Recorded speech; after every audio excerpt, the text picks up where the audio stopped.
मैं मुख्य आचार्य आर के सोनवानी शिक्षक दिवस पर आप सभी शिक्षक एवं शिक्षिकाओं को ढेर सारी शुभकामनाएं। आप सभी को जय मसीह की। आज की ऑनलाइन रविवारी आराधना परमेश्वर पिता, परमेश्वर पुत्र और पवित्र आत्मा के नाम से प्रारंभ करते हैं। आमीन और आमीन। परमेश्वर की स्तुति आराधना प्रारंभ करने से पहले हम एक छोटी प्रार्थना कर लेंगे। बहन श्रीमती मीना सूर्यवंशी की अगुवाई में, जो गनियारी कलीसिया से हैं। सबको जय मसीह की। मेरा नाम मीना सूर्यवंशी है, मैं गनियारी से हूँ। आइए प्रार्थना में जाए। हाथों को जोड़े, सिर को झुकाए, अपना मन परमेश्वर की ओर लगाए। महान सामर्थी अनुग्रहकारी दयालु पिता, एक बार फिर से हम तेरे चरणों के नज़दीक में आते हैं। तुझे हृदय से धन्यवाद देते हैं प्रभु जी कि तू हर समय हर एक परिस्थिति में धन्यवाद देने योग्य है। धन्यवाद देते हैं पिता परमेश्वर कि तूने हमें जीवित और जीवितों के बीच रखा और इस सुंदर अवसर को दिया प्रभु जी कि हम प्रार्थना द्वारा आपसे बातचीत करने पाते हैं परमेश्वर पिता। और धन्यवाद देते हैं पिता परमेश्वर इस ऑनलाइन आराधना में प्रभु जी आज हम सम्मिलित होने पाए हैं। धन्यवाद देते हैं पिता कि बीते सप्ताह हमें संभाल के रखा, इसके लिए भी धन्यवाद देते हैं प्रभु जी। प्रार्थना विनती करते हैं पिता परमेश्वर, गीतों का गाया जाना, वचनों का तोड़ा जाना, संदेशों का दिया जाना, भेंटों का चढ़ाया जाना, सब तुझे सुखदायक सुगंध के रूप में ग्रहण योग्य हो सके प्रभु। प्रार्थना करते हैं पिता परमेश्वर, जहाँ कहीं भी आज के दिन आपकी आराधना लगाई जाती है परमेश्वर पिता, हर एक जगह में तेरी उपस्थिति को हम चाहते हैं परमेश्वर पिता। और प्रार्थना विनती करते हैं प्रभु जी अपने अगुओं के लिए पिता, उन सबको ज्ञान बुद्धि और समझ की आत्मा दीजिए परमेश्वर पिता। और प्रार्थना करते हैं प्रभु जी जो भी आज संदेश देते हैं पिता, उनके मनों को तैयार कीजिए परमेश्वर पिता। वो नहीं बल्कि आप उनमें होकर बोलिएगा पिता परमेश्वर। और प्रार्थना करते हैं प्रभु जी जितने लोग इस ऑनलाइन आराधना में शामिल हैं परमेश्वर पिता, हर एक को ज्ञान बुद्धि समझ की आत्मा दीजिए पिता परमेश्वर, ताकि हम सब मिल के प्रभु तेरी नाम की स्तुति महिमा और बड़ाई कर सके, तेरे हर एक आज्ञाओं की पालन करने वाले हो सके प्रभु। ऐसे हम तुझसे प्रार्थना करते हैं पिता। और धन्यवाद देते हैं पिताजी कि तूने हमारी प्रार्थना को सुन लिया है। धन्यवाद के साथ छोटी विनती को एक ही जीवित उद्धार करता अपने प्रभु यीशु मसीह के धन्य और मीठे नाम से मांगते हैं, आमीन।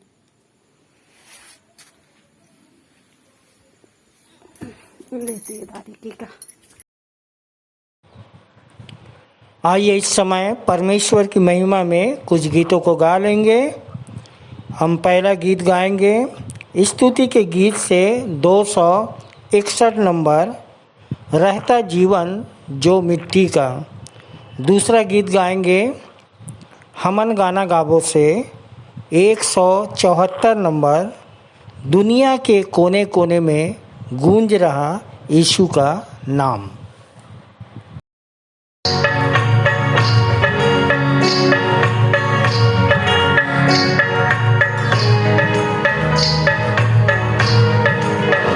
रहता जीवन जो मिट्टी का बर्तन टूटा हुआ वो बनाता सोने सा जीवन आया हुआ यीशु नाम है उसका मधु से मीठा, यीशु नाम है उसका मधु से मीठा, वो जिंदा मसीह है इब्ने खुदा। रहता जीवन जो मिट्टी का बर्तन टूटा हुआ,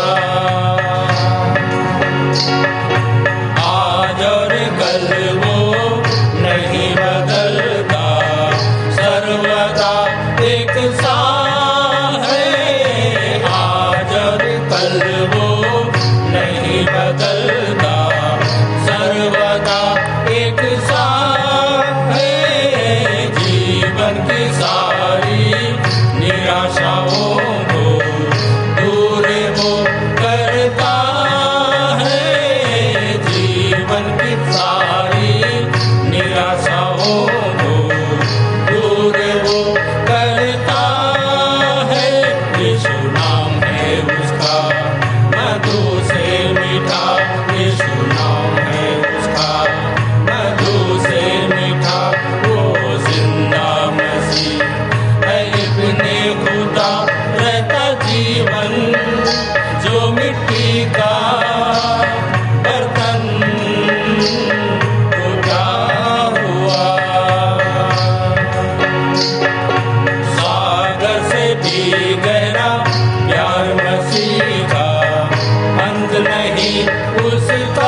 ही रहता है।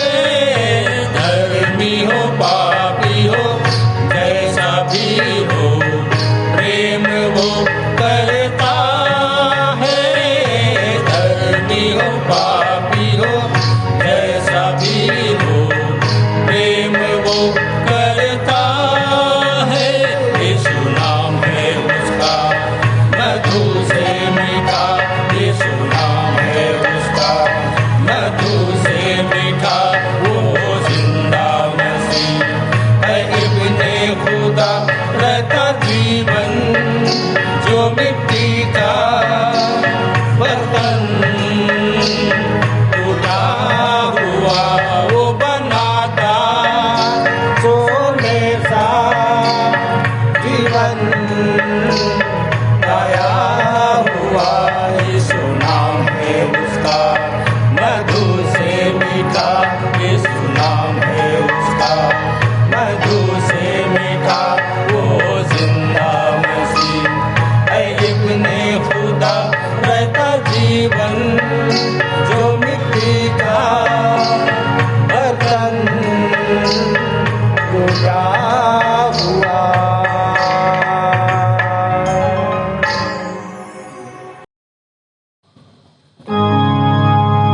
दुनिया के कोने कोने में फूकेगा यीशु का नाम।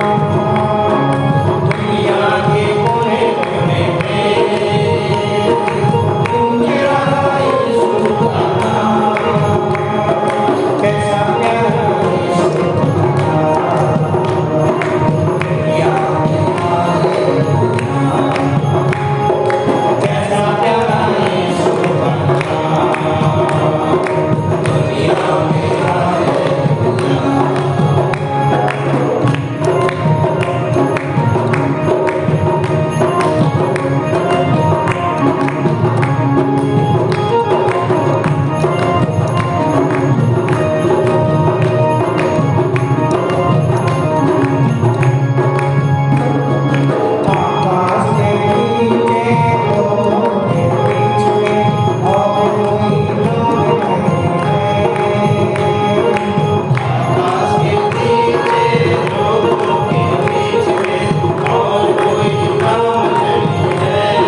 आकाश परमेश्वर की महिमा का वर्णन कर रहा है और आकाश मंडल उसकी हस्तकला को प्रकट कर रहा है। दिन से दिन बातें करता है और रात को रात ज्ञान सिखाती है। ना तो कोई बोली है और न कोई भाषा जहाँ उनका शब्द सुनाई नहीं देता है। उनका स्वर सारी पृथ्वी पर गूंज गया है और उनके वचन जगत की छोर तक पहुँच गए हैं। उनमें उसने सूर्य के लिए एक मंडप खड़ा किया है जो दूल्हे के समान अपने महल से निकलता है।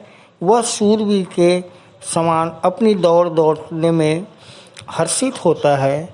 वह आकाश के एक सिरे से निकलता है और वह उसके दूसरे सिरे तक चक्कर मारता है और उसकी गर्मी सबको पहुँचती है। आइए हम ऐसे महिमामय परमेश्वर की आराधना में जाएं। आइए मुख्य आराधना के प्रारंभ में हम एक गीत गा लेंगे। स्तुति के गीत से 20 नंबर, शुद्ध हो सवेरे मेरे प्राण, सराह ईश्वर को धन्य मान। आइए आज हम अपनी मुख्य आराधना प्रारंभ करते हैं और इस समय हम गीत गा लेंगे।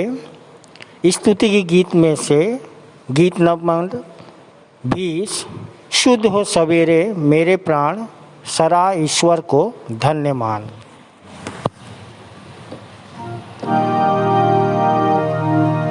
शुद्ध हो सवेरे मेरे प्राण, सराह ईश्वर को धन्य मान।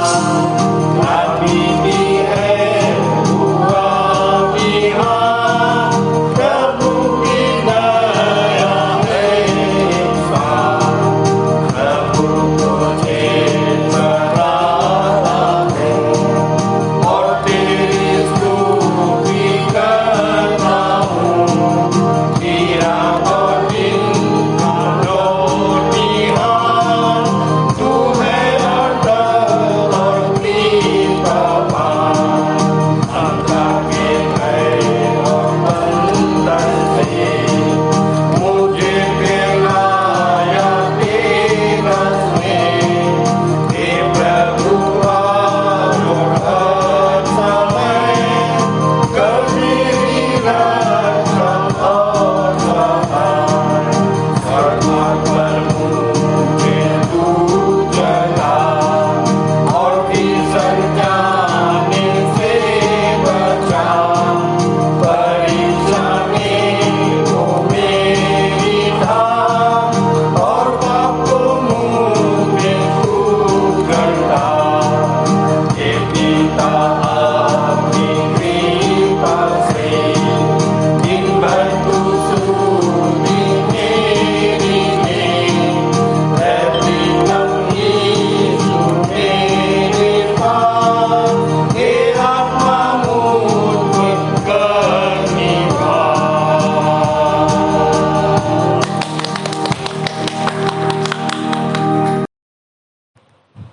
आइए हम सब उत्तरवादी की रीति से पढ़ने के लिए निकाल लेंगे।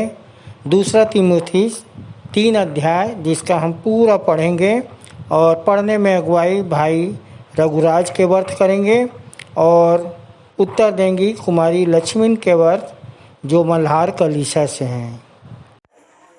आप सबों को जय मसीह की। मेरा नाम रघुराज कुमार कंवर है, मैं मल्हार से हूँ और आज का उत्तरवादी पाठ है दूसरा तीमुथियुस, उसका 3 अध्याय 1 पद से लेकर अंतिम पद तक। और पढ़ने में मेरे उत्तर देने में अगुवाई करेंगी लक्ष्मी कुमारी कंवर मल्हार से। तो आइए उत्तरवादी पाठ पढ़ लेते हैं। पहला पद मैं पढ़ूंगा, दूसरा पद आप लक्ष्मी बहन के साथ सब पढ़िएगा। परंतु ध्यान रख कि आनंदित अंतिम दिनों में कठिन समय आएंगे, क्योंकि मनुष्य स्वार्थी, लोभी, अहंकारी, उद्दंड, परमेश्वर की निंदा करने वाले, माता पिता की आज्ञा न मानने वाला, कृतज्ञान, अपवित्र, स्नेह रहित, क्षमा रहित, पर निंदक, असंयमी, क्रूर, भलाई से घृणा करने वाले, विश्वासघाती, ढीठ, मिथ्याभानी, परमेश्वर से प्रेम करने की अपेक्षा सुख विलास से प्रेम करने वाले होंगे। यद्यपि ये भक्ति का वेश तो धारण करते हैं, फिर भी उसकी शक्ति को नहीं मानते। ऐसे लोगों से दूर रहना, क्योंकि इनमें वे लोग हैं जो घरों में दबे पांव घुस जाते हैं और उन दुर्बल स्त्रियों को वश में कर लेते हैं जो पापों से दबी और अनेक प्रकार की दुर्घटनाओं में फंसी है, जो सदा सीखती तो रहती है पर सत्य की पहचान तक कभी नहीं पहुंच पाती। जैसे यन्नेस और यम्ब्रेस ने मूसा का विरोध किया, वैसे ही ये लोग भी सत्य का विरोध करते हैं। ये ऐसे मनुष्य हैं जिनकी बुद्धि भ्रष्ट हो गई है और विश्वास के विषय में निकम्मे हैं। परंतु अब वे अधिक उन्नति नहीं कर सकते, क्योंकि जैसे उन दोनों की अज्ञानता सब पर प्रकट हो गई थी, वैसे ही इनकी भी हो जाएंगी। परंतु तू मेरी शिक्षा, आचरण, अभिप्राय, विश्वास, सहनशीलता, प्रेम, धैर्य। परंतु तूने मेरी शिक्षा, आचरण, अभिप्राय, विश्वास, सहनशीलता, प्रेम, धैर्य, सताओं और दुखों में मेरा साथ दिया, जो अंताकिया, इकनियुस और लुस्त्रा में मुझ पर आया। कैसे कैसे सताव मैंने सहे, परंतु प्रभु ने उन सब से मुझे बचाया। और वास्तव में वे सब जो मसीह यीशु में भक्तिपूर्ण जीवन व्यतीत करना चाहते हैं, सताए जाएंगे। परंतु दुष्ट और छली तो धोखा देते और धोखा खाते हुए बिगड़ते चले जाएंगे। परंतु उन बातों पर जो तूने सीखी है और जिनका तुझे निश्चय हुआ है, यह जानकर बना रह कि तूने उन्हें किन लोगों से सीखा है। और बचपन ही से पवित्र शास्त्र तेरा जाना हुआ है, जो मसीह यीशु में विश्वास के द्वारा तुझे उद्धार पाने के लिए बुद्धि दे सकता है। संपूर्ण पवित्र शास्त्र परमेश्वर से रचा गया है और शिक्षा, ताड़ना, सुधार और धार्मिकता की शिक्षा के लिए उपयोगी है। अंतिम पद हम एक साथ पढ़ लेंगे। जिससे कि परमेश्वर का भक्त प्रत्येक भले कार्य के लिए कुशल और तात्पर्य हो जाए। परमेश्वर अपने वचन के पढ़े जाने और सुने जाने पर हम सबको आशीष दे।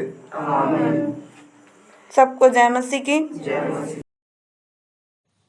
आइए हम विश्वास वचन बोलें। मैं सर्वशक्तिमान पिता पर स्वर्ग और पृथ्वी के सृजनहार परमेश्वर पर विश्वास रखता हूँ।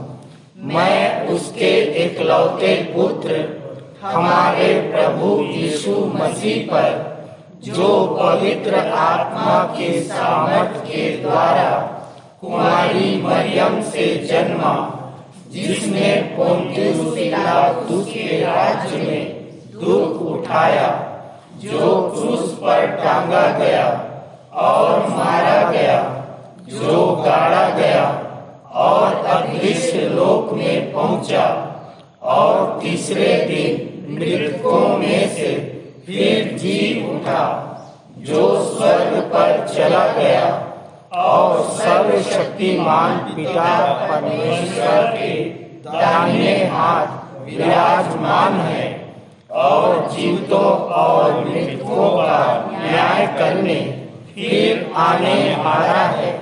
विश्वास रखता हूँ मैं पवित्र आत्मा पर, पवित्र सार्व कलीसिया पर, संतों की संगति पर, देह के पुनरुत्थान पर, पापों की क्षमा पर और अनंत जीवन पर विश्वास रखता हूँ।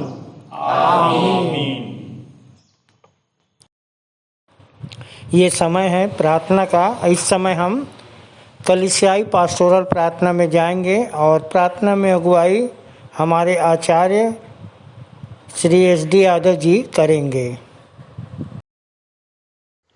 मैं आचार्य SD यादव और मुझे प्रभु में 15 वर्ष हो चुके हैं। आइए हम प्रार्थना करेंगे। आंखें बंद कर लीजिए, सिर झुका लीजिए, हाथ जोड़ लीजिए और अपना ध्यान परमेश्वर पिता की ओर हम लगाते हैं। सर्वशक्तिमान, सर्वज्ञानी, सर्वव्यापी हमारे जीवित सामर्थी पिता परमेश्वर, बड़े धन्यवाद के साथ आपके चरणों के समीप आते हैं पिता परमेश्वर। धन्यवाद देते हैं जीवन के इस घड़ी तक, इस पल तक, इस समय तक आपने हम सबको जीवित और सुरक्षित रखा, अनेकों आशीषों अनेकों उपकारों से नवाजा है पिता परमेश्वर। हम आपकी स्तुति, बड़ाई, प्रशंसा, जय जयकार करते हैं। धन्यवाद धन्यवाद धन्यवाद देते हैं आपके अद्भुत प्रेम के लिए जो आपने हमसे किया। एक एक हृदय की धड़कन, एक एक सांस के लिए धन्यवाद देते हैं पिता जो आप हमें प्रदान करते हैं परमेश्वर पिता। हम आपका हृदय से लाख लाख धन्यवाद देते हैं। जिस प्रकार आपने हमसे अद्भुत प्रेम किया, होने दे पिता परमेश्वर कि हम भी आपसे सारे मन से, सारे प्राण, सारी बुद्धि, सारी शक्ति के साथ हम आपसे प्रेम करने वाले हो सकें। आपके प्रति ईमानदार, वफादार और जीवन पर्यंत हम आपकी आज्ञाओं का पालन करने वाले हो सकें पिता परमेश्वर। आपके डर और भय में जीवन को जीते हुए पिता परमेश्वर मनुष्यों के सामने जिंदा दिली के साथ आपको स्वीकार कर सकें, अपनी गवाही दे करके आपकी महिमा के लिए हमेशा तत्पर रहने वाले हम हो सके पिता परमेश्वर। परमेश्वर पिता, आपकी इच्छा से ही, आपकी दया, अनुग्रह और आपकी करुणा के द्वारा हम इस पृथ्वी पर जीवन को जीते हैं। हम आपके हृदय से लाख लाख धन्यवाद देते हैं पिता परमेश्वर। धन्यवाद देते हैं पिता परमेश्वर। आप युगानुयुग एक सा परमेश्वर, कभी न बदलने वाले परमेश्वर हैं।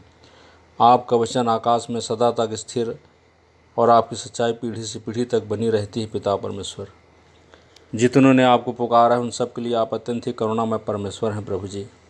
हम धन्यवाद देते हैं कि आपने हमसे हमारे पापों के अनुसार व्यवहार नहीं किया और न ही हमारे अधर्म के कामों के अनुसार हमसे बदला लिया, परंतु हमारे ही पापों को अपने देह पर लेकर क्रूस पर कुर्बान होने के लिए आपने अपने प्रिय पुत्र को इस पृथ्वी पर भेजा, जिसके द्वारा प्रभु जी हमारे पापों को उसने अपने देह पर ले करके और अपना बलिदान दिया पिता परमेश्वर।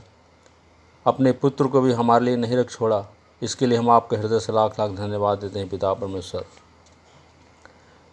हम में कोई खूबी, कोई योग्यता नहीं थी, परंतु आपने पिता परमेश्वर हमें इस योग्य बनाया कि ज्योति में पवित्र लोगों के साथ मिरास में हम सहभागी हो सकें।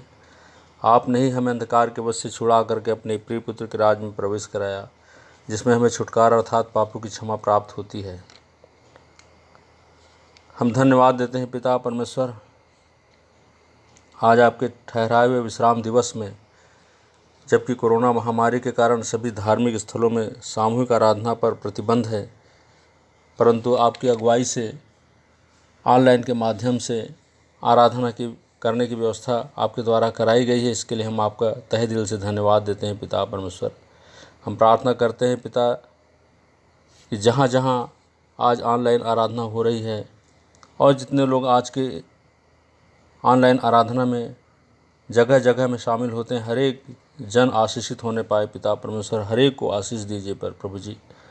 हम प्रार्थना करते हैं जैसा कि आपका वचन कहता है कि बुद्धि यहोवा ही देता है और ज्ञान और समझ की बातें उसी के मुंह से निकलती है, और यदि किसी को बुद्धि की घटी हो परमेश्वर से मांगे, जिसे वह बिना उलाहना दिए उदारतापूर्वक देता है। और इसलिए प्रार्थना करते हैं पिता, हम सबको ज्ञान, बुद्धि और प्रवीणता और सब प्रकार कार्यों की समझ की आत्मा से परिपूर्ण करें, ताकि वह बुद्धि हमारे हृदय में प्रवेश करे और ज्ञान हमें सुख देने वाला लगे, विवेक हमारी सुरक्षा कर सके और समझ हमारी रक्षक हो सके प्रभु जी। हम प्रार्थना करते हैं हर एक विश्वासी जन जो बीमार हैं प्रभु यीशु मसीह के नाम से चंगे हो जाएं। हर एक जन जो दुष्टात्मा से ग्रसित हैं उन्हें छुटकारा मिल सके प्रभु जी। हर एक की उचित मनोकामना आप में होकर के पूरी हो सके प्रभु जी।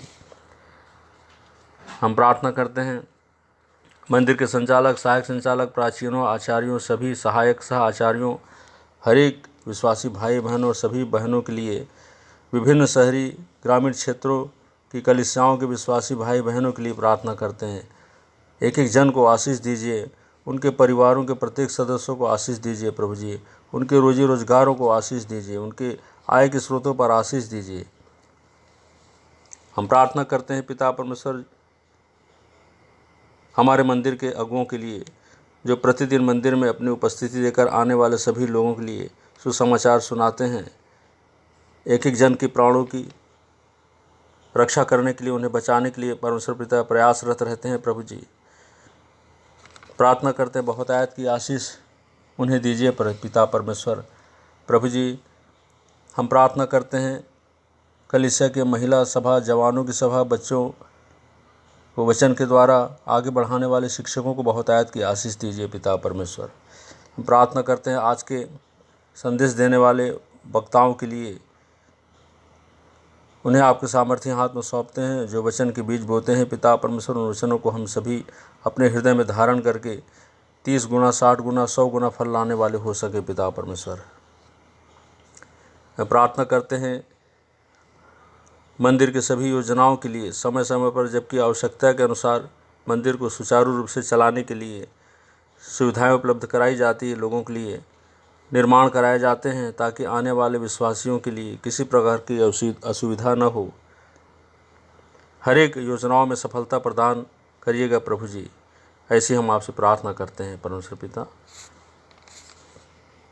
हम प्रार्थना करते हैं देश के अगुओं के लिए, उन्हें ज्ञान, बुद्धि और समझ की आत्मा से परिपूर्ण करें, ताकि वे देश का संचालन बिना किसी भेदभाव के निष्पक्षतापूर्वक कर सके प्रभु जी, ताकि इस देश में अमन, चैन और शांति बनी रहे और हमारा देश सभी देशों से आगे लगातार उन्नति और विकास के रास्ते पर अग्रसर हो सके। पिता परमेश्वर सारी बातों में हम धन्यवाद देते हैं पिता। आज की आराधना में हमारी प्रार्थना, हमारे गीतों का गाया जाना आपकी महिमा के लिए, भेंटों का चढ़ाया जाना, वक्ताओं तथा संचालक जी के द्वारा वचनों का हमारे हृदय में बोया जाना, सब कुछ आपको सुखदायक सुगंध के रूप में ग्रहण योग्य होने पाए पिता परमेश्वर। हम सारी बातों के लिए धन्यवाद देते हैं। आपने हमारी विनती सुनी है, सुनकर उसका उत्तर आमीन और हाँ में दिया है। आज की आराधना हर एक विश्वासी जनों के लिए आशीष का कारण बने। शेष आराधना को आपके सामर्थी बड़े हाथों में सौंपते हुए सारा आदर, महिमा, गौरव, सम्मान आपको देते हुए इस विनती को उद्धार करता, मुक्तिदाता प्रिय प्रभु यीशु मसीह के धन्य और मीठे नाम से मांगते हैं, आमीन।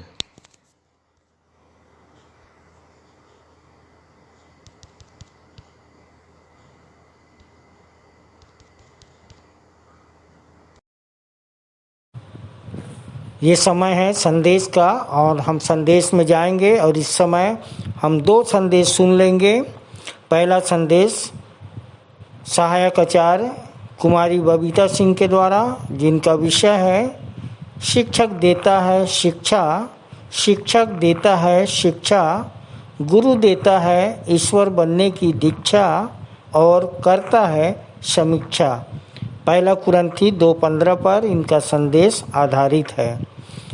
दूसरा संदेश हम सुन लेंगे सहायक आचार्य डॉक्टर कुमारी शीतला सूर्यवंशी के द्वारा, जिनका विषय है पहले शिक्षा फिर परीक्षा, पहले शिक्षा फिर परीक्षा। पहला यूहन्ना 16:13, मत्ती 4:1 पर इनका संदेश आधारित है। तो आइए हम अपने मन को तैयार करें और संदेश में जाएंगे, संदेश सुन लेंगे। 5 सितंबर 2021 विश्वासी मंदिर रविवारी आराधना में सहायक आचार्य बबीता सिंह की ओर से आप सभी को जय मसीह की और सभी शिक्षक भाई बहनों को शिक्षक दिवस की हार्दिक शुभकामनाएं। प्रियो, आज का संदेश का विषय है शिक्षक देता है शिक्षा, गुरु देता है ईश्वर बनने की दीक्षा और करता है समीक्षा। पहला कुरिन्थियों 2 अध्याय उसके 15 पद पर आधारित है। ये आत्मिक जन सब कुछ जांचता है, परंतु वह आप किसी से जांचा नहीं जाता। शिक्षक और गुरु में अंतर होता है। शिक्षक जो होता है वो शिक्षा देता है, हमें शिक्षित करता है। शिक्षक लक्ष्य को प्राप्त करने के लिए शिष्य को माध्यमिक मार्गदर्शन देता है। शिक्षक हमें अक्षर ज्ञान कराता है वो निर्धारित पाठ्यक्रम या विधा को समझने या सिखाने का काम करता है, जबकि गुरु जीवन की विभिन्न परिस्थितियों को और उन सच्चाइयों को समझने और उन समस्याओं से आगे ऊपर निकलने का गुर हमें सिखाता है। गुरु आत्मज्ञान प्रदान करते हैं। गुरु वो होता है जो जिम्मेदारी लेता है अपने शिष्यों को सभी प्रकार की समस्याओं से, विपरीत परिस्थितियों से, मृत्यु से बचाता है। गुरु हमारा मार्गदर्शन करता है, वो हमें आध्यात्मिक ज्ञान देता है। प्रियो, उसी प्रकार से शिक्षा और दीक्षा में भी अंतर होता है। शिक्षा बाह्य ज्ञान पर आधारित होता है, इसे अर्जित किया जाता है, जबकि दीक्षा जो है वो अपने अंदर स्थित परमात्मा के दर्शन को कर लेना है। दीक्षा जो है वो गुरु के साथ में रहकर अपनी शिक्षा का समापन करना होता है। प्रियो, दीक्षा प्राप्त करने के लिए हमें गुरु के साथ रहना पड़ता है। और पहले पूर्व काल में ऐसा हुआ करता था कि शिष्य हमेशा गुरु के साथ गुरुकुल में, आश्रमों में रहकर उनसे न केवल शास्त्रों का ज्ञान प्राप्त करते थे, बल्कि उन्हें व्यवहारिक ज्ञान दिया जाता था, ताकि वो उन व्यवहारिक ज्ञान के द्वारा अपने देश, समाज, परिवार सब के लिए उन्नति का कारण बन सके, उसका संचालन कर सके। उनको आध्यात्मिक ज्ञान दिया जाता था। तो प्रियो, जैसा कि हमारा बाइबल में हम देखते हैं, कुछ संदर्भ मैं आपके सामने पढ़ूंगी जिसमें गुरु और चेले के विषय में भी कुछ लिखा हुआ है। लूका 6 उसके 40 में लिखा हुआ है, चेला अपने गुरु से बड़ा नहीं, परंतु जो कोई सिद्ध होगा वह अपने गुरु के समान होगा। और उसी प्रकार मत्ती रचित सुसमाचार 10वां अध्याय उसके 24 और 25 में लिखा है, चेला अपने गुरु से बड़ा नहीं और न दास अपने स्वामी से, चेले का गुरु के और दास का स्वामी के बराबर होना ही बहुत है। तो प्रियो, जैसा मैंने ये संदर्भ आपके सामने पढ़ा है, बहुत बार ऐसा होता है कि जब थोड़ा बहुत किताबी ज्ञान आ जाता है, जब हमें बाइबल आ गई, हम बहुत अच्छे रीति से सब बातों को देखने समझने लगे हैं, तो बहुत बार अक्सर ऐसा होता है कि हमें अब बहुत ज्ञान आ गया और हम सिद्ध हो गए, हम गुरु हो गए। परंतु प्रियो, गुरु जो होता है वो बहुत सी बातों में सिद्ध होता है।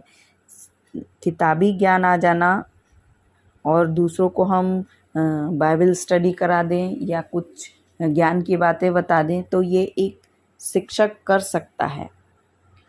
परंतु जो गुरु होता है, न केवल शिष्य को इन सब बातों की शिक्षा देता है, बल्कि उन सारी शिक्षाओं को व्यवहार में करके वो व्यवहारिक रीति से दिखाता भी है।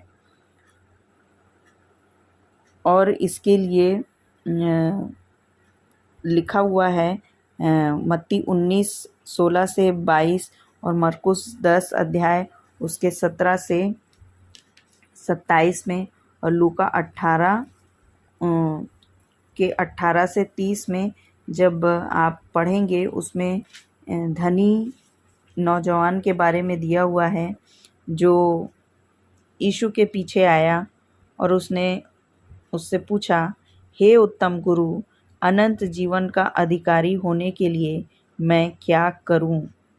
तो यीशु ने उससे कहा, तू मुझे उत्तम क्यों कहता है? कोई उत्तम नहीं, केवल एक, अर्थात परमेश्वर। और फिर यीशु ने उसको कहा कि तू आज्ञाओं को तो जानता है। तो उस युवक ने कहा कि हे गुरु, इन सब को मैं लड़कपन से मानता आया हूँ। यीशु ने उस पर दृष्टि करके उससे प्रेम किया और उससे कहा, तुझ में एक बात की घटी है। जा, जो कुछ तेरा है उसे बेचकर कंगालों को दे और तुझे स्वर्ग में धन मिलेगा, और आकर मेरे पीछे हो ले।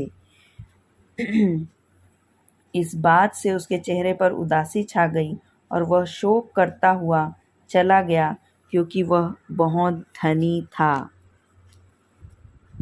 और लिखा हुआ है मत्ती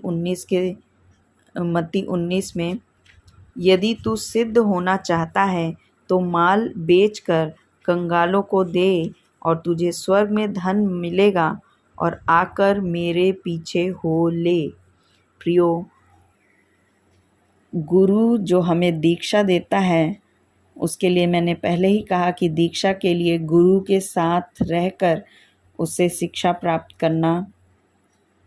और जैसे ही उस धनी नौजवान ने अनंत जीवन पाने की इच्छा जाहिर किया, मैं अनंत जीवन का अधिकारी बनना चाहता हूँ, ऐसा कहा, तो यीशु ने उसको यही कहा कि तू सिद्ध होना चाहता है तो सब कुछ छोड़कर, सब कुछ बेचकर मेरे पीछे हो ले। जैसे ही हम गुरु के पीछे हो लेते हैं, जैसे ही हम गुरु के साथ रहते हैं, उसके सानिध्य में रह के सीखते हैं, शिक्षा प्राप्त करते हैं, तो ही हमें सिद्धता प्राप्त होती है। हम सिद्ध होने लगते हैं, और जैसे जैसे हम सिद्ध होते चले जाते हैं, वैसे वैसे ही हमें भी गुरु के समान ही वो सारी शक्तियाँ, वो अधिकार मिलने लगते हैं। और यीशु मसीह ने उसको यही कहा था, यदि तू सिद्ध होना चाहता है। प्रियो, क्या आप सिद्ध होना चाहते हैं? क्या आप यही सोच कर बैठ गए कि हमें लॉकडाउन में बहुत कुछ शिक्षा मिल गई और हम गुरु से भी आगे बढ़ गए? जबकि मैंने अभी पढ़ा लूका 6:40 कि चेले का गुरु के बराबर होना ही बहुत बड़ी बात है। ये और बराबर तभी हो सकते हैं जब हम सिद्ध हो जाएं। क्या हम अभी सिद्ध हैं? अभी तो पीछे सब कुछ छोड़कर पीछे आने की बात बोल रहा है यीशु, तो वो साक्षात यीशु को देखते हुए भी वो लौट गया। तो आज तो हम वर्तमान में साक्षात यीशु को हमने देखा ही नहीं, और जब देखा ही नहीं तो हम किसके पीछे चलेंगे? परंतु प्रियो, मैं आपको बता दूं कि मैंने मसीहा को ज़रूर देखा, और वो मसीहा हमारे मंदिर के संचालक श्री J.S. लाल जी के रूप में मैंने देखा। जब मुझे शैतानी शक्तियाँ लगी थी, मैं किसी योग्य नहीं थी, तब तो किसी में भी हिम्मत नहीं थी कि मेरे ऊपर हाथ रखे और मेरी शैतानी शक्तियाँ निकाल दें। परंतु उन्होंने मेरे अंदर की शैतानी शक्तियों को न केवल निकाला, बल्कि धीरे धीरे उन सारे जीवन की सारी विपरीत परिस्थितियों से सामना करने के लिए योग्य बनाया, ताकि मैं कहीं पर भी निराश होके, हताश होके पीछे ना हो जाऊं, ख़त्म ना हो जाऊं, परंतु निरंतर उन सब समस्याओं के ऊपर चलना सिखाते गए। और गुरु का यही काम होता है। क्या आप और मैं ये काम कर रहे हैं? जब जब हम ये काम करते चले जाएंगे प्रियो, हम सिद्धता की ओर आगे बढ़ते चले जाएंगे। और गुरु के पीछे हो लेना बहुत बड़ी बात होती है। एलिया के पीछे एलीशा चला गया। उसने क्यों नहीं सोचा कि अब तो ये बूढ़ा हो गया है, मरने वाला है, मैं इसके साथ क्यों चलूं? परंतु फिर भी एलीशा ने एलिया का पीछा किया। एलिया ने उसे चले जाने के लिए भी कहा, परंतु फिर भी एलीशा उसके पीछे ही लगा रहा। और जब एलिया उठाया गया तो उसके ऊपर से उसकी चादर एलीशा के ऊपर गिर गई, और जैसे ही एलीशा के ऊपर एलिया की चादर गिरी, उसके अंदर डबल शक्तियाँ आ गई। अपने गुरु से भी ज़्यादा उसने शक्तियाँ प्राप्त कर लिया। प्रियो, क्या हम गुरु के पीछे चलने के लिए तैयार हैं? क्या हम ईश्वर बनने की दीक्षा लेने के लिए तैयार हैं? और वही गुरु फिर हमारी समीक्षा करता है, और समीक्षा का अर्थ होता है समालोचना। समालोचना का अर्थ आप बिल्कुल भी आलोचना से ना लगाएं। आलोचना केवल आलोचना ही होती है जिसमें आपकी केवल और केवल बुराई ही, आपकी कमी घटी बताई जाती है। परंतु समालोचना का मतलब होता है आपकी सारी अच्छाइयों को भी बताया जाता है और उसमें आपकी कमियों को भी बताया जाता है, जिसमें आपको सुधार करने की आवश्यकता है। ये कमी इसलिए बताई जाती है ताकि हमारे अंदर और भी ज़्यादा निखार आता चला जाए, हम और भी निखरते चले जाएं, हमारा व्यक्तित्व सुधरता चला जाए। और जैसे जैसे हमारा व्यक्तित्व सुधरता जाता है, हमारे अंदर ईश्वरत्व का गुण आता चला जाता है। प्रियो, जब हम अपने अंदर के ईश्वर में निखार लाते जाते हैं तो हमारे अंदर जो सांसारिक मनुष्यत्व है वो ख़त्म होता चला जाता है। लोग हमारे अंदर ईश्वर को देखने लगते हैं, हमारे अंदर मसीहा को देखने लगते हैं। और जैसे जैसे हम काम करते चले जाते हैं, हम तेजस्वी रूप में बदलते चले जाते हैं प्रियो। और दीक्षा का अर्थ ही ये है कि अपने अंदर स्थित परमात्मा के दर्शन कर लेना। और असली गुरु वही है जो आपको ये बताए कि क्या तुम नहीं जानते कि तुम परमेश्वर का मंदिर हो और परमेश्वर का आत्मा तुम में वास करता है। और ये गुरु मंत्र हमारे गुरु जी ने लिखा। तो प्रियो, जो इस बात को बार बार दोहराए कि आदम कभी ईश्वर हो ही नहीं सकता, क्या वो गुरु हो सकता है? आपके अंदर मसीहा का गुण उत्पन्न कर दे, वो गुरु होता है। तो प्रियो, आपको अब स्वयं ढूंढना है कि आप कौन सा गुरु चाहते हैं, कैसा गुरु चाहते हैं, जो आपके अंदर आपके मनुष्यत्व को बदल के ईश्वरत्व में बदल दे। ऐसे गुरु की आप पहचान करिए, खोजिए और अपने आप को सिद्ध करिए, क्योंकि गुरु भी अपने चेले तभी बनाता है जब वो उसकी समीक्षा करता है और देखता है कि क्या ये मेरा ज्ञान ग्रहण करने योग्य है या नहीं, क्या ये मेरी शिक्षाओं को प्राप्त करने योग्य है कि नहीं। सो प्रियो, सबसे पहले हम चेले बनने का साहस रखें। चेले बनने के लिए अपने अंदर गुण, पात्रता, योग्यता लाएं।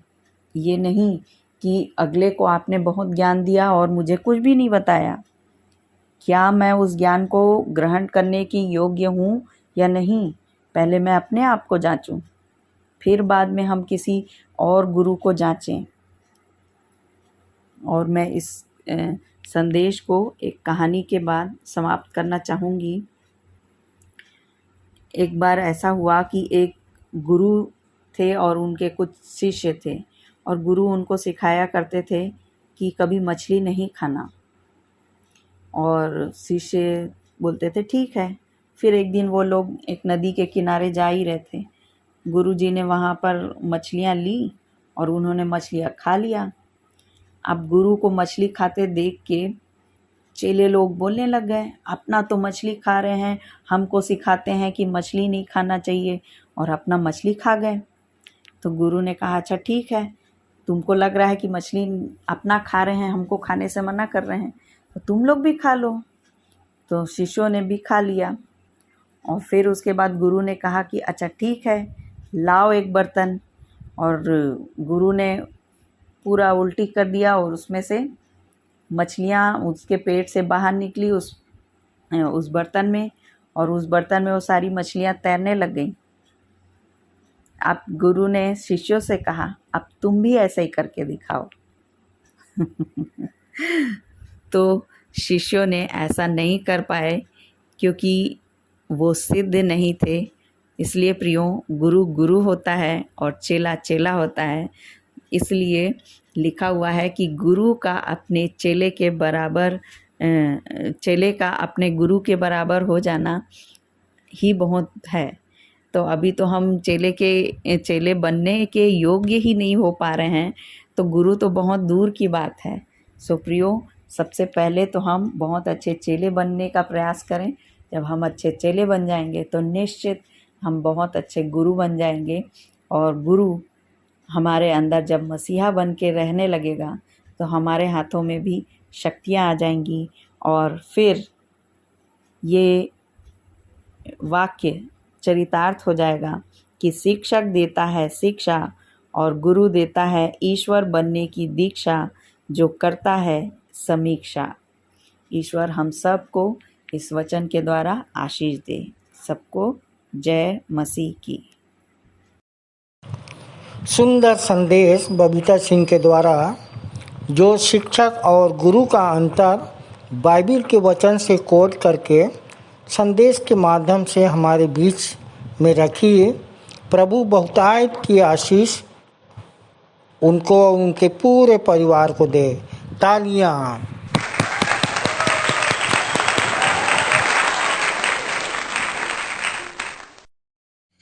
आप सबको जय मसीह की।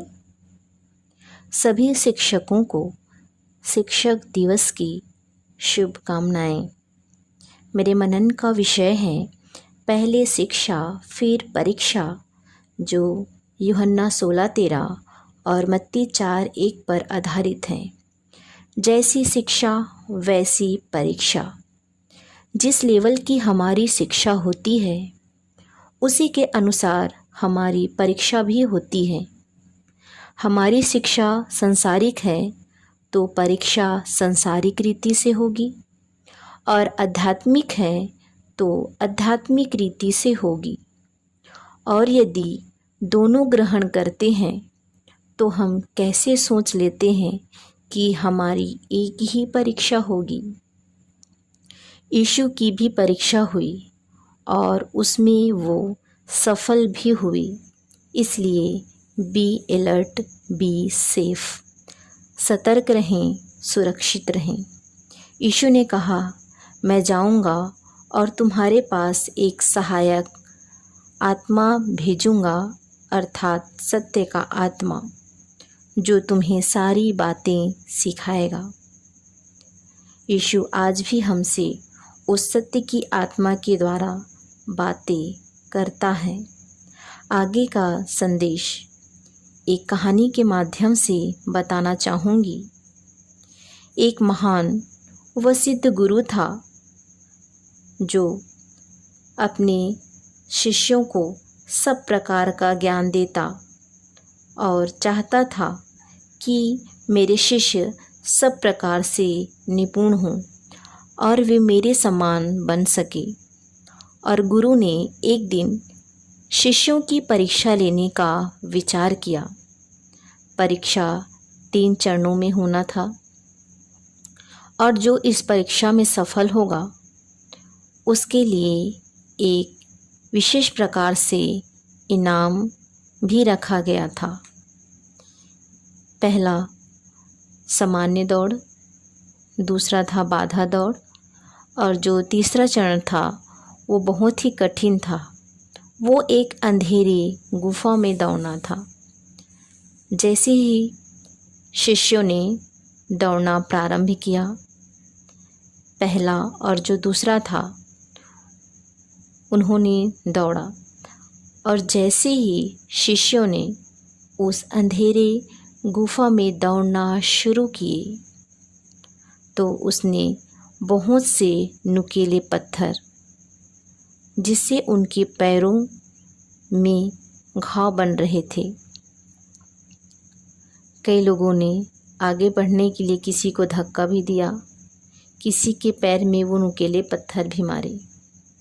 इस प्रकार से उन्होंने वो दौड़ पूरी की, और वे इनाम के लिए सभी जैसे जैसे वे आए थे वैसे वैसे गुरु के सामने खड़े हो गए।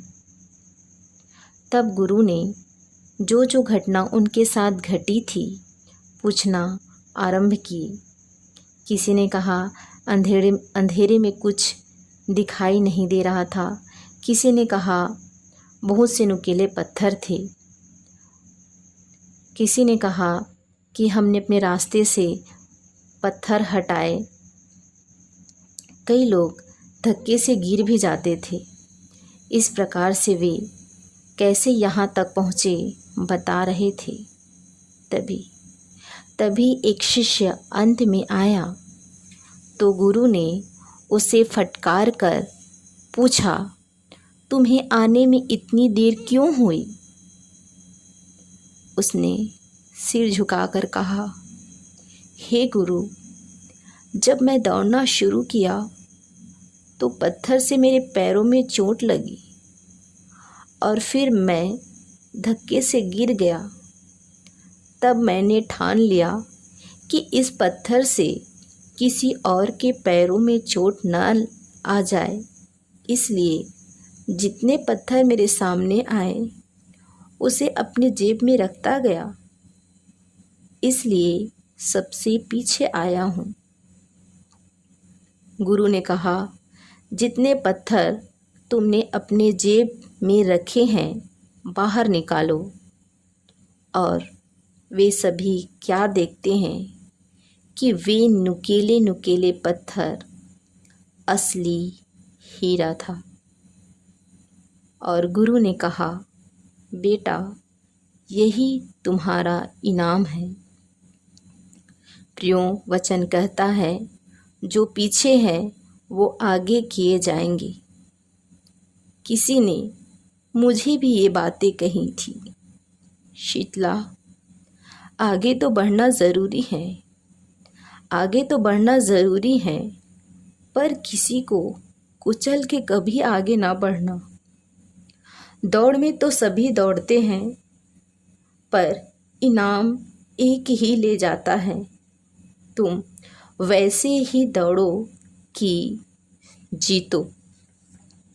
इन्हीं सब बातों को मैंने कुछ लाइनें लिखने का प्रयास किया है, कृपया समाप्त फरमाएं।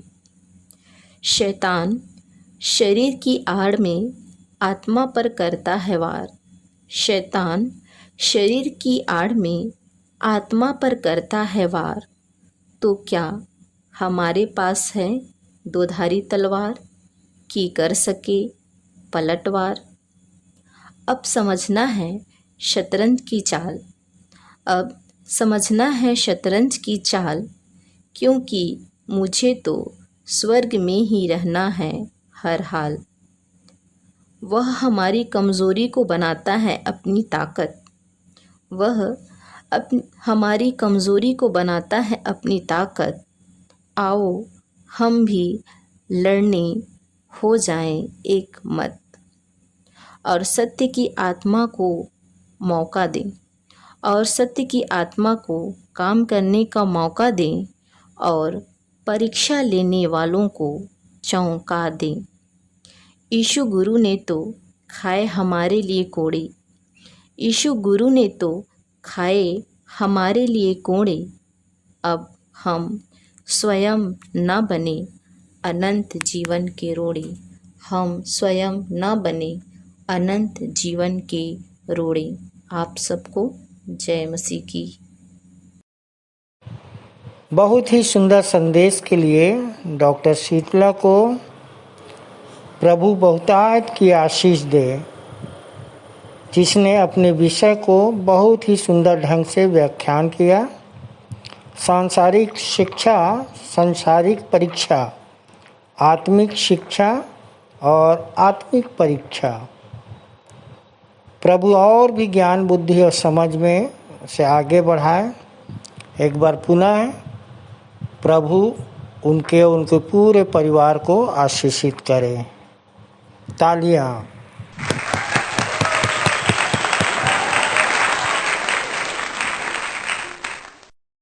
आइए हम प्रभु की महिमा के लिए एक गीत गा लेंगे। स्तुति के गीत क्रमांक 6 से, और गीत के बोल हैं, धन्यवाद सदा प्रभु ख्रिस्ट तुझे, तेरे सम्मुख शीश नवाते हैं।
सदा प्रभु प्रीत तुझे, तेरे सन्मुख शीश नवाते हैं। हम तेरी आराधना करने को मंदिर में तेरे आते हैं। धन्यवाद सदा प्रभु प्रीत तुझे।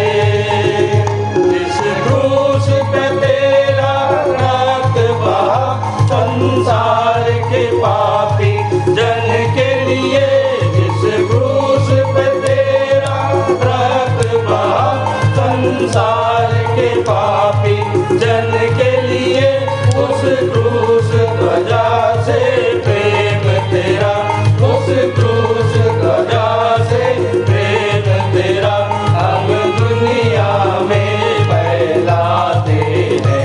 धन्यवाद सदा प्रभु प्रीत तुझे, तेरे सन्मुख शीश नवाते हैं।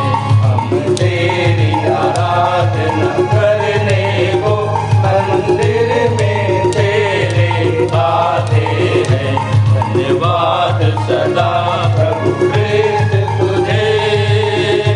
अपराध क्षमा कर दया निधि, बल पौरुष दे अगुवाई कर। अपराध क्षमा कर दया निधि, बल पौरुष दे अगुवाई कर। फिर अपने तन मन जीवन को, फिर अपने तन मन जीवन को वेदी पर आज चढ़ाते हैं। धन्यवाद सदा प्रभु प्रीत तुझे, तेरे सन्मुख शीश नवाते हैं। हम तेरी आराधना करने को मंदिर में तेरे आते हैं। धन्यवाद सदा प्रभु प्रीत तुझे। आप सबों को जय मसीह की। मेरा नाम सपना भास्कर है, अमेरी से। आइए भेंट की प्रार्थना में जाएं। स्वर्ग और पृथ्वी के सिरजनहार पिता परमेश्वर, एक बार फिर से आनंदित मन के साथ आपके चरणों के निकट आते हैं पिता। प्रभु जी, आपकी दी हुई आशीषों में से कुछ अंश भेंट स्वरूप आपके चरणों के समीप लाते हैं पिता। इन्हें अपनी बड़ी दया से ग्रहण कीजिए प्रभु जी, और होने दीजिए पिता ये आपकी महिमा के कार्यों में खर्च होने वाले हो सके पिता। और जो कुछ हमने अपने घरों में रख छोड़ा है पिता, उन्हें भी खर्च करने की समझ दीजिए प्रभु जी। परमेश्वर पिता, जिन हाथों ने विशेष भेंटें चढ़ाई हैं पिता, उनके जीवन में ये अवसर बार बार आ सके पिता। और प्रभु जी, उनके बाल बच्चों पर, उनकी योजनाओं पर आपकी आशीष चाहते हैं परमेश्वर पिता। प्रार्थना करते हैं प्रभु जी, जो लोग भेंट नहीं चढ़ा पाए उनके लिए भी पिता, उनके मनों को तैयार कीजिए प्रभु जी, कि वो आपको देने वाले हो सके और वो आपको परखने वाले हो सके परमेश्वर पिता, कि आप कैसे भले परमेश्वर हैं प्रभु जी। हमें मौद्रिक मानसिकता से बचाइए प्रभु जी, परंतु निर्बलता में सामर्थ्य की सिद्धि प्रदान कीजिए पिता। हम अपने आप को आपको जीवित, पवित्र और भावता हुआ बलिदान करके चढ़ाने वाले हो सके पिता। और क्या मांगे प्रभु जी, शेष आराधना को आपके हाथों में सौंपते हुए धन्यवाद के साथ छोटी विनती प्रभु यीशु मसीह के नाम से मांगते हैं, आमीन। ये समय है सूचना का। आप लोगों को सूचना से अवगत करा दूं, लॉकडाउन के कारण से हमारी आराधना ऑनलाइन व्हाट्सएप पर इसी तरह से चलती रहेगी, जिसका समय है प्रति रविवार प्रातः 10 बजे से दोपहर 12:30 बजे तक। जिनके पास हमन गाना गाबो नहीं है तो आप लोगों को बता दूं, अभी हमन गाना गाबो पुस्तक छपने में विलम्ब है, इसलिए प्ले स्टोर से हमन गाना गाबो ऐप से डाउनलोड कर लें, ताकि आराधना में गीतों को गाने, कविता, प्रकाशन, दर्शन समझने में आप लोगों को असुविधा ना हो। एक विशेष सूचना, हमारे भाई सहायक आचार्य अनिल भोरे को अग्रिम चिकित्सा के लिए तमिलनाडु सीएमसी बेलूर भेजा गया है। अतः आप लोगों से आप लोग अपनी अपनी प्रार्थना में अवश्य ही उन्हें याद रखें, ताकि वो उनका जो ऑपरेशन होना है सफलतापूर्वक हो सके और भाई स्वस्थ भला चंगा होके हमारे बीच में एक बड़ी गवाही के रूप में आ सके। अगले सप्ताह 12/9/2021 के लिए आप लोगों को सूचित कर दूं, जिनको जिनको जो जिम्मेवारी मिली है। आरंभ की प्रार्थना बहन श्रीमती मंजू साहू के द्वारा जो टिकारी से हैं। उत्तरवादी पाठ रोमियो 15 अध्याय उसका 1 से 33 पद तक, जिसको पढ़ने में अगुवाई श्रीमती पुष्पा सूर्यवंशी करेंगी और उत्तर देंगे भाई सुधीर सूर्यवंशी जो परसदा कॉलोनी से हैं। कलिसियाई पास्टोरल प्रार्थना में अगुवाई हमारे सहायक आचार्य भाई सर्वेश श्रीवास्तव जी करेंगे जो रायपुर कलिसिया से हैं।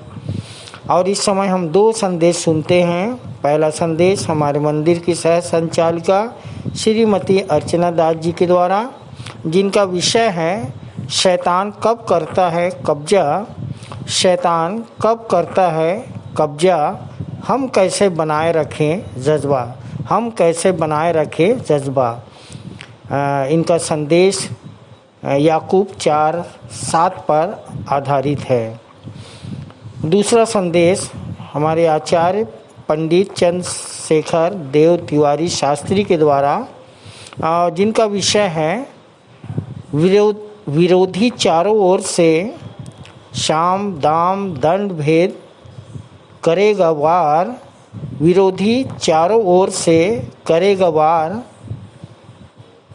बीच से निकलने का रास्ता कैसे करें तैयार, बीच से निकलने का रास्ता कैसे करें तैयार।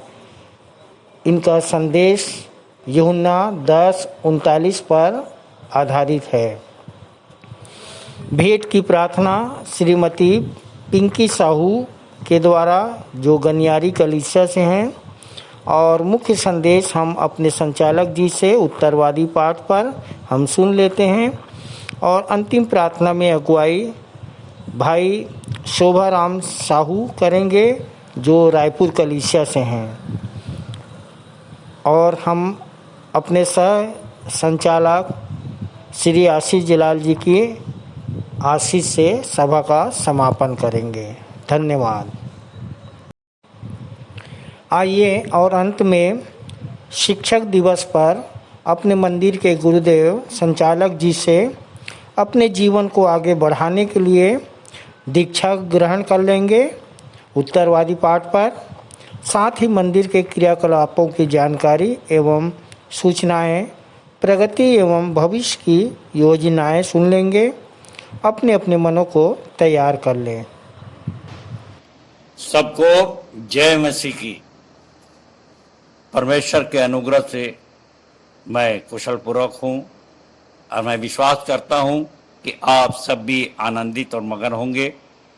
और प्रियो, अपन पिछले सप्ताह की कुछ बातें कर रहे हैं और मैं स्मरण करता हूँ कि बहन पूनम साहू ने हमारी सहायक आचार्य बहुत ही सुंदर संदेश रखा हमारे सामने। और उसका विषय था, लोग आकाश का चिन्ह जानते हैं पर समय का चिन्ह नहीं पहचानते हैं। मत्ती 16:3 पर आधारित उनका संदेश था। बहन ने बहुत ही सुंदर गवाही से अपने संदेश को प्रारंभ किया।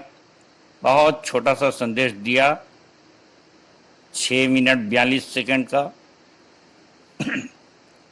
और मत्ती 12:38 और 16:1 से 8 का संदर्भ दिया।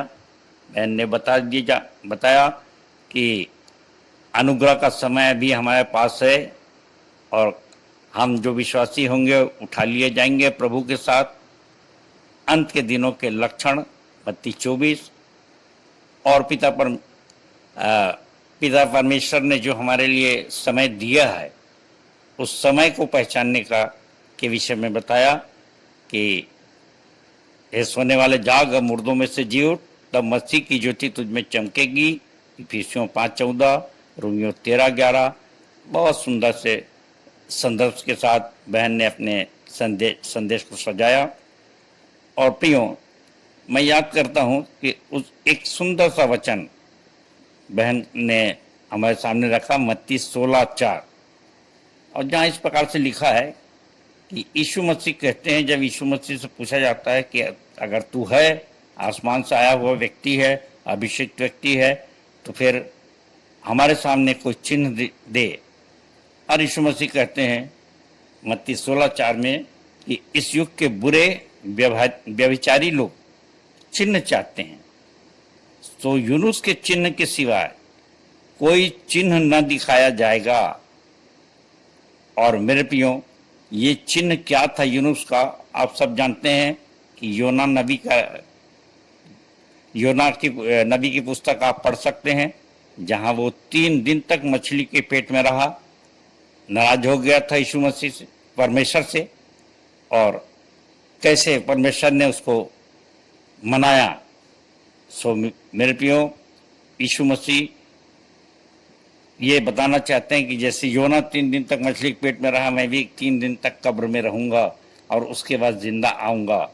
सो मेरे प्रियो, इस बात की गवाही के बहन ने जो दिया, उसमें मैं बताना चाहता हूं कि वो दिन था जब मैं भी अपोलो में 4 दिन तक रहा, और अपनी अनुभव की गवाही आप लोग के सामने हमेशा देते रहता हूं कि कैसे हमको मृत्यु का सामना करना पड़ता है। सो अगर मृत्यु से उस पार जीवन में प्रवेश करना है तो जरूर है कि हम अपने आप को तैयार रखें और 100% सिद्ध रहें, कन्फर्म रहें, ताकि जो भी परीक्षा हमारे सामने आती है उसका हम पूरा आनंद ले सकें। बहन ने खूब अच्छी गवाही भी रखी कि यूहन्ना 3:11-12 के अंतर्गत कि आज हम विश्वासी मंदिर को जानते हैं, जो हफ्ते में 7 दिन खुलता है और सवेरे शाम खुलता है। तो इससे अधिक समय की कद्र कौन करेगा, समय को कौन पहचानेगा। सो आप सब बधाई के पात्र हैं कि हम सब सतर्क हैं और अपने काम को बड़ी मुस्तैदी से सब कर रहे हैं। और जैसे मैंने हमेशा तारीफ की कि कोई शांत नहीं बैठता, सब किसी न किसी माध्यम से प्रचार कर रहे हैं। प्रभु सबको बहुतायत की आशीष दे और बहन को, पूनम साहू को बहुतायत की आशीष दे सुंदर संदेश के लिए। धन्यवाद। हमारे सामने दूसरा संदेश रखा था हमारे सहायक आचार्य भाई अनिल भूरे ने, और मैं भाई के विषय में बताना चाहता हूं कि ये पढ़े लिखे नहीं हैं और ये मरर गली के हमारे पहला फल हैं, और इन्होंने अपनी गवाही के साथ सारी बातें बहुत ही नम्रता धीरज के साथ रखा है। और इनका विषय था प्रकाशित वाक्य 2:5 से कि चेत कर कि तू कहाँ से गिरा। मेरे प्रियो भाई बहुत ही अच्छे आगे बढ़ रहे थे, और इनके विषय में इतना ही कहूँगा कि ये जैसे कि मैंने बताया कि वो प्रथम फल थे, और इनके साथी बहुत सारे दलदल में फंसे हुए थे, और ये सबसे पहले बाहर निकले। और मेरे प्रियो, इनसे वही भूल हो गई जो हनन्याह सफीरा ने किया था, और जिसका वर्णन प्रेरितों काम 5 में है। और मेरे प्रियो, मैं सबको चेतावनी देता हूँ, चेत कर वाली बात है भाई, कि भाई ने जो बताया वो एक आंखों देखा हाल है कि उसने अपना दशवांश देना भी छोड़ दिया था, और जब उसके पास कुछ हो गया तो उसका व्यवहार बदल गया था और वो सुनता भी नहीं था किसी। परंतु जिन बातों के लिए उसने बिना आशीषें पाए आशीषित हुए उनका व्यय किया, और उसमें उसको ऐसा घाटा हुआ कि आप देख ही रहे हैं कि मृत्यु का सामना उससे करना पड़ रहा है। और मेरे प्रियो, मैं आप सबके साथ ये बांटना चाहता हूँ कि जब हम दशवांश देना शुरू करते हैं तो हमको सर्वांश देने के काबिल परमेश्वर बनाता है, और ऐसे तो सर्वांश देना बहुत ही कठिन है। और आप सब जानते हैं कि धनी कैसे उदास होकर लौट गया था, भले साक्षात परमेश्वर का पुत्र यीशु मसीह ही सामने क्यों ना हो। सो हमेशा प्रयास करिए कि अपने विचारों में बुलंद रहिए कि दशवांश हम इसलिए नहीं देते कि हम परमेश्वर को देते हैं, पर परमेश्वर से हम आशीष पाना चाहते हैं कई गुना, आकाश के झरोखे खोलकर। और अगर ये मानसिकता है तो निश्चित रूप से आप आशीषित होंगे, आप खुद बचेंगे और अपने साथियों को भी बचाएंगे। परंतु हम सब जानते हैं कि शैतान भी भूखे सिंह की मानी मुंह फैलाए बैठा है कि कब किसको फाड़ खाए। तो वो निश्चित रूप से मन में हमारे उल्टे सीधे विचार लाता है और जिसकी वजह से हम आशीषों से वंचित हो जाते हैं, जिसका जीता जागता उदाहरण भाई अनिल भोरे ने अपने आप को दिया। और आप सब जानते हैं कि वो अभी वेलूर जा रहे हैं अपने ऑपरेशन के लिए। अब बहुत ही गंभीर ऑपरेशन है, बहुत महंगा है, और मैं चाहता हूं कि आप सब निरंतर उनके लिए प्रार्थना करते रहें। परमेश्वर भाई को पूरी तरह से चंगाई दे और अपने राज्य की महिमा के लिए फिर से चुस्त दुरुस्त करके खड़ा करे, ऐसी हमारी कामना है। भाई को बहुत बहुत धन्यवाद, बहुत बहुत आशीष मिले। इसके पश्चात मेरा संदेश था जो कि पहला पत्रस 2 पर पूरी आधारित था, और वहाँ पर जो बातें जो विशेष पद था वो आपके सामने पढ़ूंगा कि तुम एक चुना हुआ वंश, राजपदधारी याजकों का समाज और पवित्र लोग हो, और जिसने तुमको अपने अंधकार में से अपनी ज्योति में बुलाया है, अद्भुत ज्योति में बुलाया है, उसके गुण प्रकट करो। और मैंने समझाने का प्रयास किया था, यही पहला पत्रस 2 के पहले दूसरे पद से, कि हमेशा आत्मिक दूध की लालसा करो। और मेरे प्रियो, आत्मिक दूध की लालसा जो करते हैं उनके लिए आत्मिक संदेश सुनना बहुत आवश्यक है, क्योंकि 2 किस्म के संदेश होते हैं, एक संसारिक संदेश है और एक आत्मिक संदेश।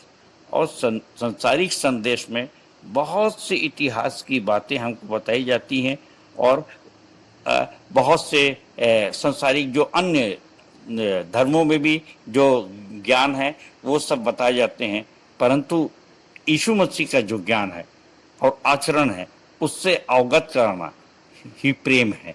और इसीलिए मैं आपके सामने पढ़ रहा हूँ सबोपदेशक 12 का 12वां पद और 13वां पद। हे मेरे पुत्र, इन्हीं से चौकसी सीख, इन्हीं से चौकसी सीख। बहुत पुस्तकों की रचना का अंत नहीं होता, और बहुत पढ़ना देह को थका देता है।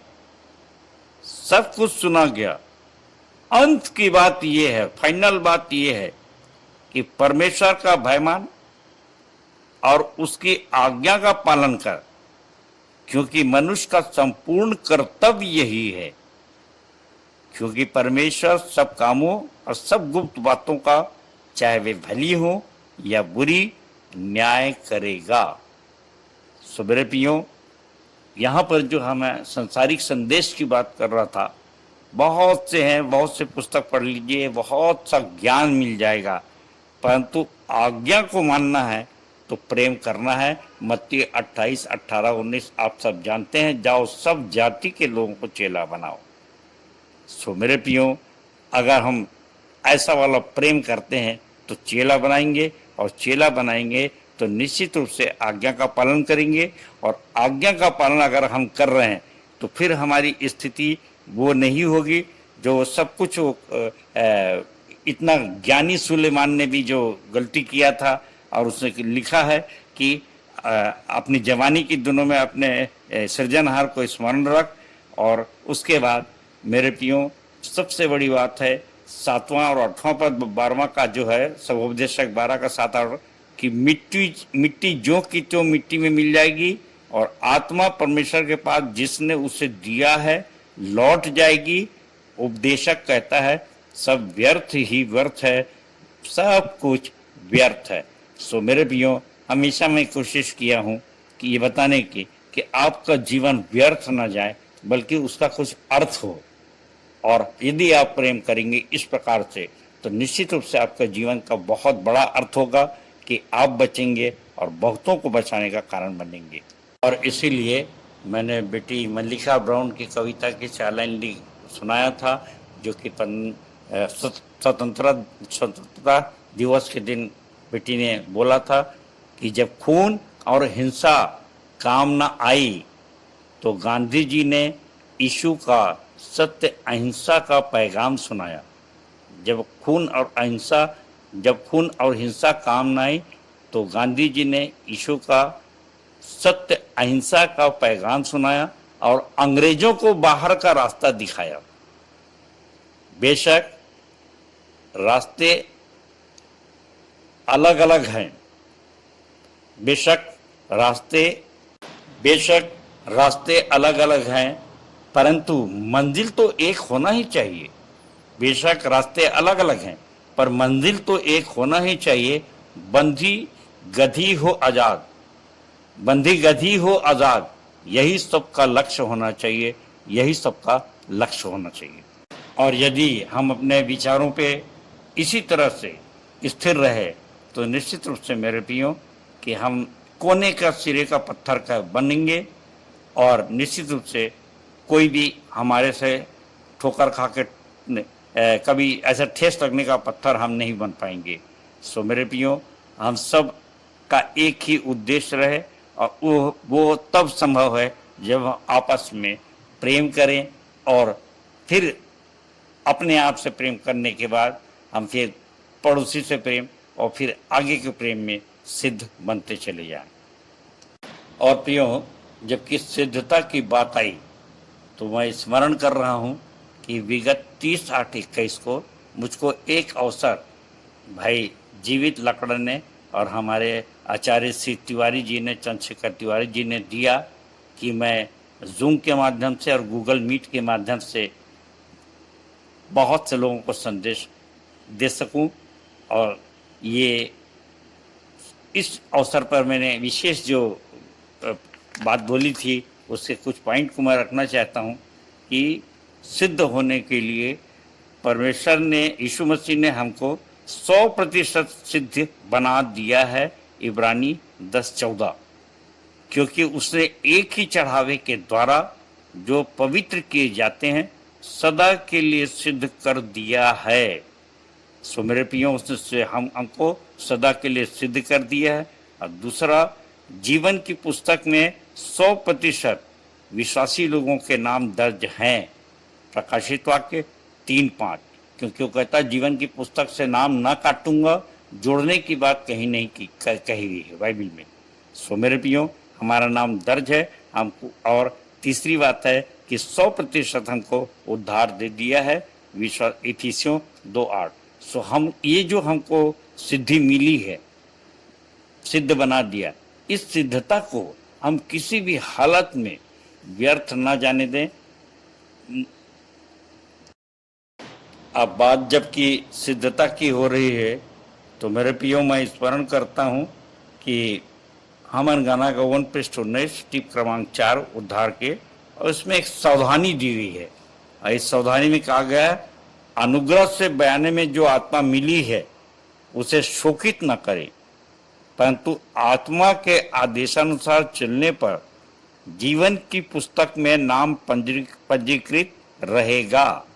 सो मेरे प्रियो, ये बड़ा ही सुंदर संदेश है कि हमको जो सिद्धि मिली है उसको हमको बनाए रखना है, और बनाए रखने के लिए हमको निरंतर उसकी आज्ञाओं को मानना है और बड़ी सावधानी के साथ कि हम कहीं बहकावे ना जाएं।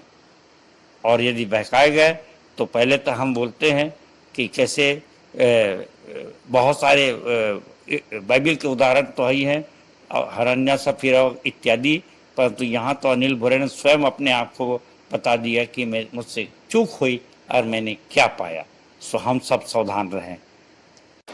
अब आ रहे हैं अपन आज के उत्तरवादी पाठ पर, और जो है 2 तीमुथियुस 3 आपने पढ़ा है, और उसमें भी पौलुस जो था अपने प्रिय चेले तीमुथियुस को चिट्ठी लिखता था और समझाता था।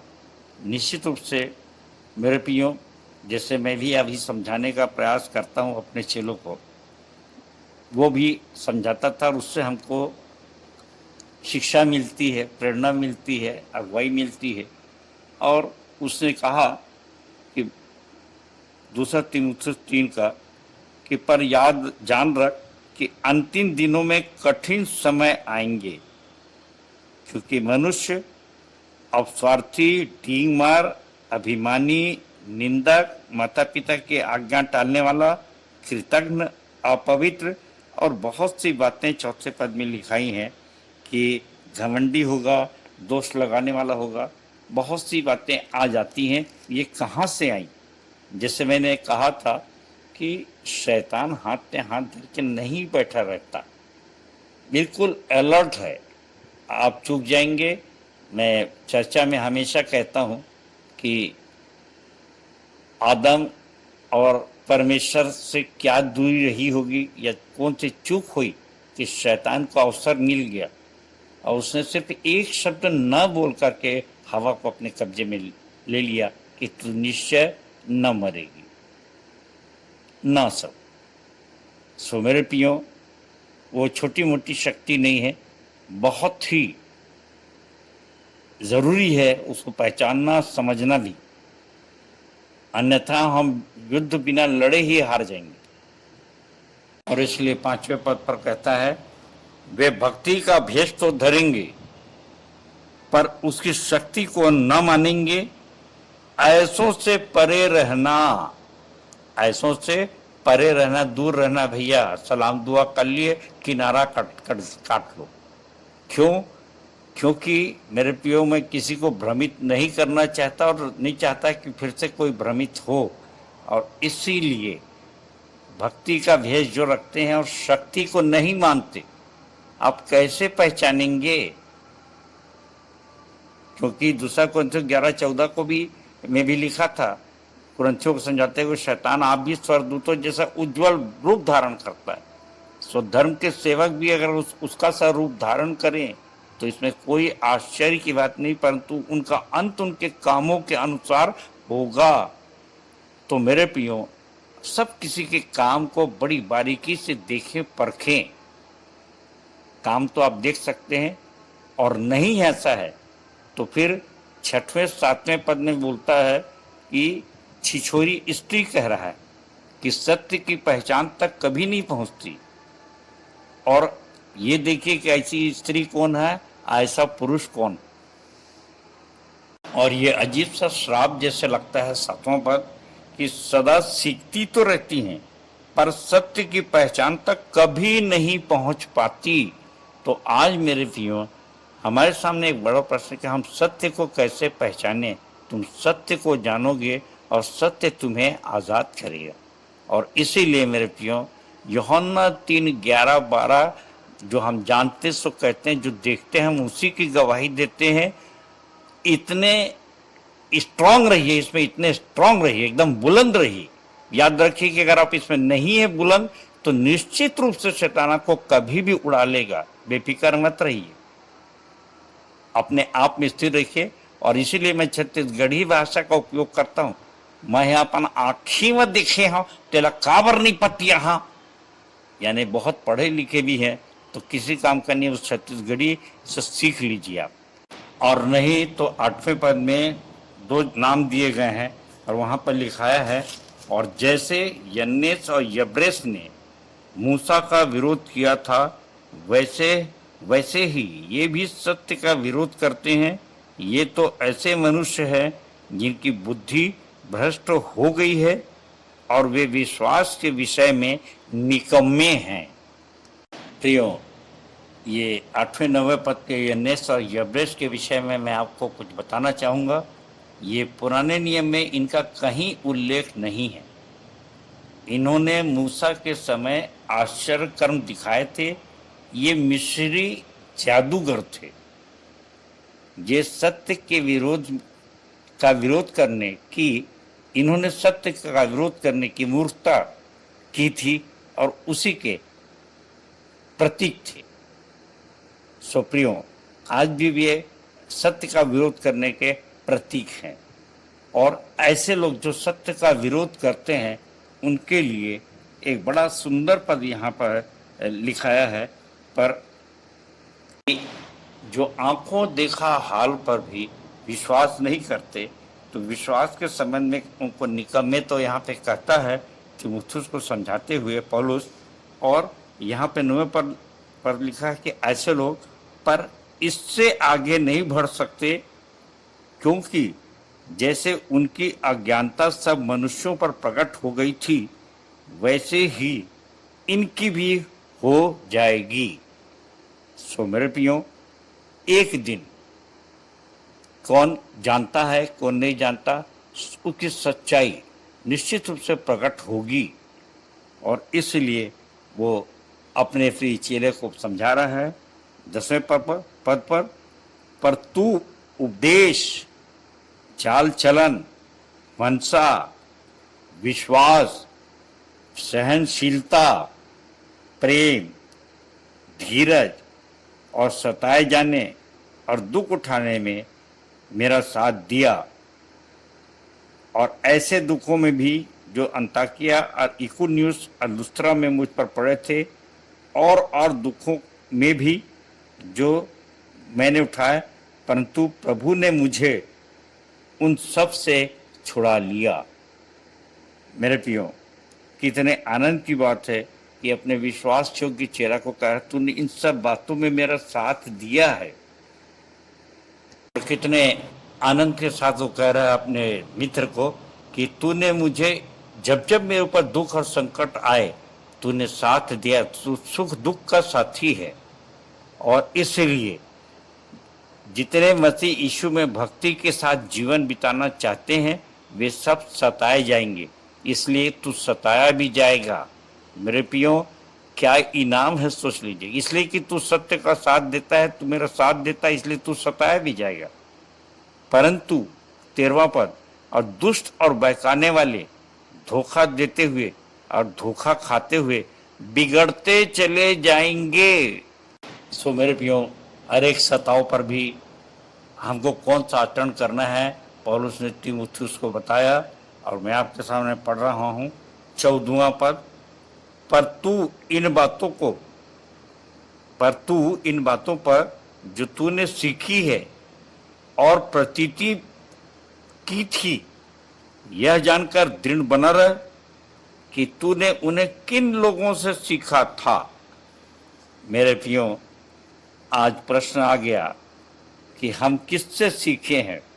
मेरे विश्वासी मंदिर के प्रियो, आपको समझाने सिखाने के लिए क्या क्या उपाय नहीं किए गए, और उसका मैं वर्णन नहीं करूंगा, परंतु इतना कहूंगा कि अब उस प्रकाशन दर्शन में स्थिर रहने की पारी है। और यदि हम वर्तमान में बहुत सी शिक्षाएं दी जा रही हैं, बहुत सी शिक्षाएं हैं, और आप सबको मालूम है कि फेसबुक में सवेरे से शाम तक संदेश आते हैं, प्रचारों की भरमार है, और हमारे भाई सूरज प्रेमनानी हैं, शुभ संदेश है, और बहुत सारे ऐसे रीवा वाले हमारे बाबा जी हैं, और ऐसे बहुत ढेर सारे प्रचारक हैं।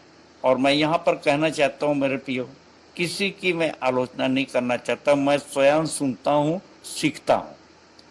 जैसा भी यह संदेश अगर कोई दे रहा है तो सुनिए, निश्चित रूप से सुनिए, परंतु उसकी विवेचना भी अवश्य ही करिए, स्वयं भी और अपने सिद्ध और जानकार लोगों के साथ। क्योंकि एक कहावत बहुत प्रसिद्ध है, सब घर का जोगी जोगिया, बाहर का सिद्ध। सो प्रियो, 15 और 16 पद में पौलुस समझाना चाह रहा है कि बालकपन से तुझको शिक्षा दी गई है, और पवित्र शास्त्र अर्थात बाइबिल भी तुझको दी गई है, और ये समझाने के लिए, धर्म की शिक्षा के लिए लाभदायक है, और ये सब आपके लिए जोड़ा गया है ताकि आप भी सिद्ध बने। इसलिए मैं 17वां पद पढ़ने जा रहा हूँ, जहाँ इस प्रकार से लिखा है, ताकि परमेश्वर का जन सिद्ध बने और हर एक भले काम के लिए तत्पर हो जाए, क्योंकि परमेश्वर का जन सिद्ध बने। सो प्रियो, बाहर के उपदेशों में और यहाँ के उपदेशों में, शिक्षा में अगर कोई विरोधाभास है तो जरूर चर्चा कर ले, विवेचना कर ले, ताकि आप भ्रमित न रहें।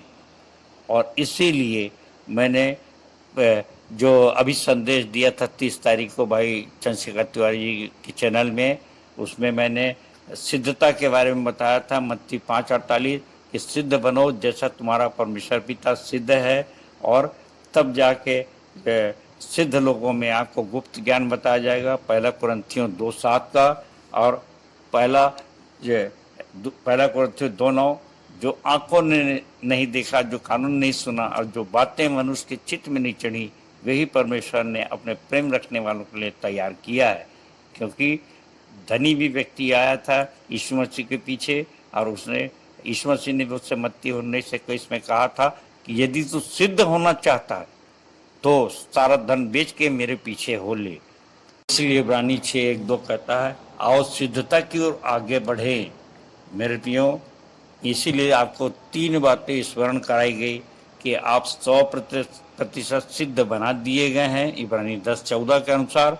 और मैंने बताया था, और जीवन की पुस्तक में आपका नाम लिखा हुआ है, उद्धार 100% आपको मिला हुआ है। परंतु यदि आप पवित्र आत्मा को शोकित करते हैं जो आपको मुफ्त में दी गई है, उसमें ये सब बातें दी गई हैं, तो निश्चित रूप से आप अपनी सिद्धता को और अपने उद्धार को लॉस करेंगे, उसकी हानि उठाएंगे। और यह ना कहिए कि जीवन की पुस्तक में से नाम भी कट सकता है। और इस बात की पुष्टि के लिए मैं आपके सामने पढ़ूंगा प्रकाशित वाक्य 3:5 और 6। जो जय पाए उसे इसी प्रकार श्वेत वस्त्र पहनाया जाएगा, और मैं उसका नाम जीवन की पुस्तक में से किसी रीति से न काटूंगा, पर उसका नाम अपने पिता और उसके स्वर्गदूतों के सामने मान लूंगा। जिसके कान हो वह सुन ले कि आत्मा कलीसियाओं से क्या कहता है। सो प्रियो, हम राजपथधारी याजकों का समाज है, कोने के सिरे का चट्टान है।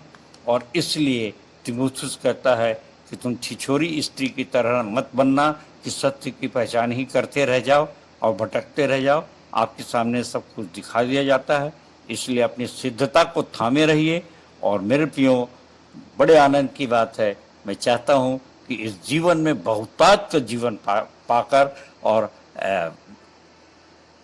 परलोक पर अनंत जीवन को भी प्राप्त कर लें, और हम एक साथ रह करके खूब अनंत जीवन तक के लिए आनंद मनाते रहें। ऐसी मेरी शुभकामना है। परमेश्वर अपने वचन के कहे जाने पर आशीष दे। सबको जय मसीह की, जय मसीह की और जय मसीह की। धन्यवाद। संचालक जी के सुंदर सार गर्भित व्यवहारिक संदेश के लिए बहुत बहुत धन्यवाद, जिन्होंने हमें बताया कि हमें 100% सिद्ध बना दिया गया है। जीवन की पुस्तक में हमारा नाम लिखा गया है। यदि हम पवित्र आत्मा को शोकित करते हैं तो जो आपको मुफ्त में दी गई है, तो निश्चित आप अपनी सिद्धता को, उद्धार को खो बैठेंगे। साथ ही जीवन की पुस्तक से आपका नाम भी कट सकता है। इसलिए सावधान। तालियां।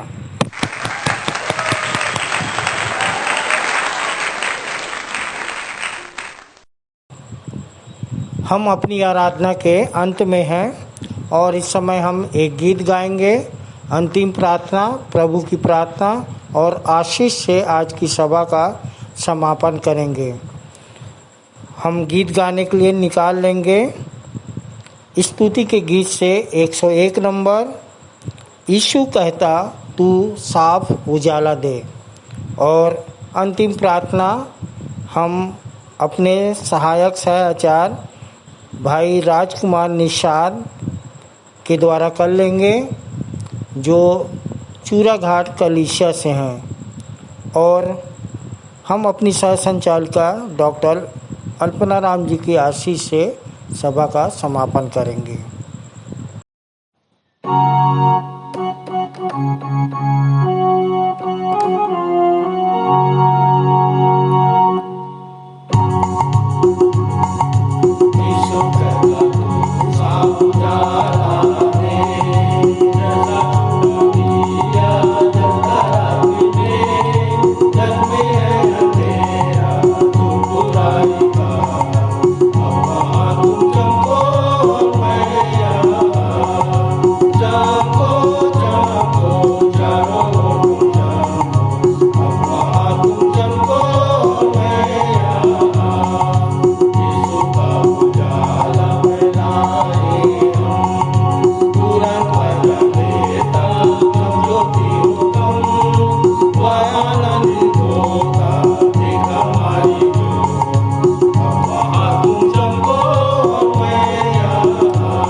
मेरा नाम सहायक सहआचार्य राजकुमार निषाद है। मैं चूराघाट का हूँ। प्रभु में आने के कारण ये है कि मेरी लड़की की शैतानी शक्ति लगी हुई थी, तब से मैं प्रभु में बना हुआ हूँ और यही की दुआ प्रार्थनाओं से वे चंगे भले हुए हैं। तब से मैं प्रभु को 9 वर्ष से मार रहा हूँ और जैसे मैं बचा हूँ प्रयास करता हूँ दूसरों को बचाने के लिए। आइए हम प्रार्थना करें, अपने हाथों को जोड़े और ध्यान परमेश्वर की ओर लगाएं। पिताजी, हम धन्यवाद करते हैं आज के दिन के लिए खुदावन, जो तूने हमें संभाला है, बचाया है। हम आपका धन्यवाद करते हैं प्रभु जी। पिता, हम धन्यवाद करते हैं पूरे संचालक मंडल के लिए पिता परमेश्वर, कि तूने जो हमें अवसर दिया है पिता, सब आपकी ओर से हैं प्यारे पिता परमेश्वर। प्रभु जी, इसके लिए धन्यवाद करते हैं पिता। धन्यवाद करते हैं आज के आराधना के लिए प्रभु जी, जिसमें हम आपकी दया से उपस्थित हो सके। पिता परमेश्वर, हम आशा रखते हैं हमारी प्रार्थनाएं, गीत संगीत, संदेश, भेंट, गवाहियाँ व नए नए विश्वासियों से परिचित आदि आपको भाया होगा प्रभु जी। पिता परमेश्वर, कृपा करके इन्हें सुखदायक सुगंध के रूप में ग्रहण करें प्रभु जी, और आगामी सप्ताह के लिए आशीषित करें कि सुने गए आत्मिक संदेश से हम मसीह की समानता में बदलते जाएं, कि लोग हमें यीशु की शोभा व मसीह की सुगंध पाकर मन फिराएं और उसके नाम का प्रचार प्रसार हो सके प्रभु जी। पिता परमेश्वर, हम आपका धन्यवाद करते हैं पिता इस बातों के लिए पिता, जो प्रभु जी नए नए संगति से पिता परमेश्वर मेल मिलाप कराते हैं पिता परमेश्वर। प्रभु जी, हम आपका धन्यवाद करते हैं पिता परमेश्वर। और प्यारे पिता परमेश्वर, ऐसे मन और ऐसे बुद्धि दे कि हर एक लोग तेरे नाम की महिमा, स्तुति, प्रशंसा निरंतर कर सके। ग्रामीण सभाओं के कलीसियाओं को भी आपके हाथों में सौंपते पिता, वहाँ के पासबानों को भी, मंदिर के भी हर एक पास्टर पासबानों को, ही संचालकों को भी आपके हाथों में सौंपते पिता। एक एक को संभाल कर रखना, एक एक को सामर्थ्य शक्ति देना पिता, कि वो तेरे डर और तेरे भय में जी सके और निरंतर तेरी महिमा करने वाले हो सके पिता परमेश्वर।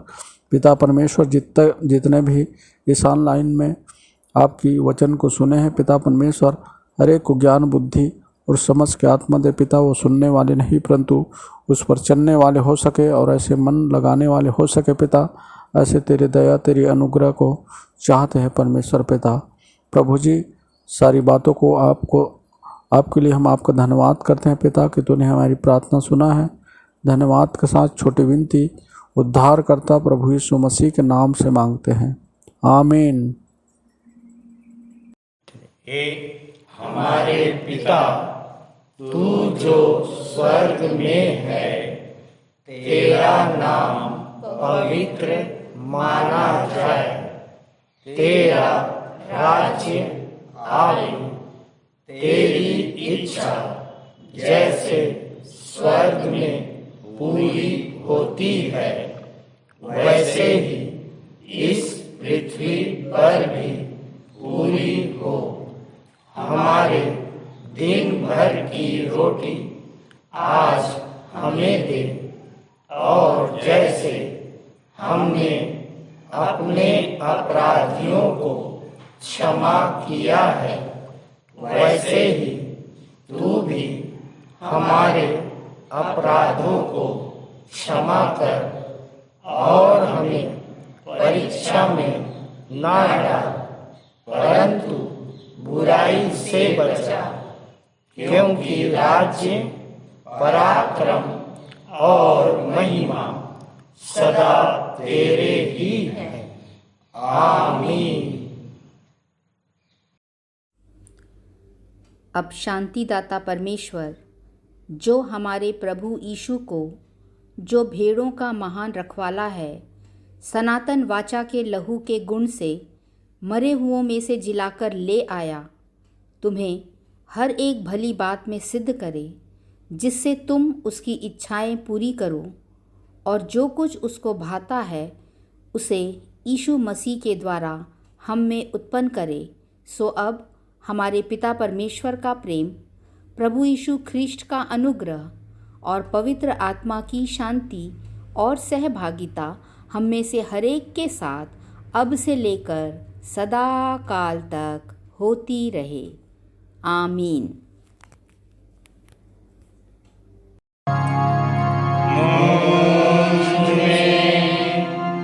यीशु की शोभा दिखाई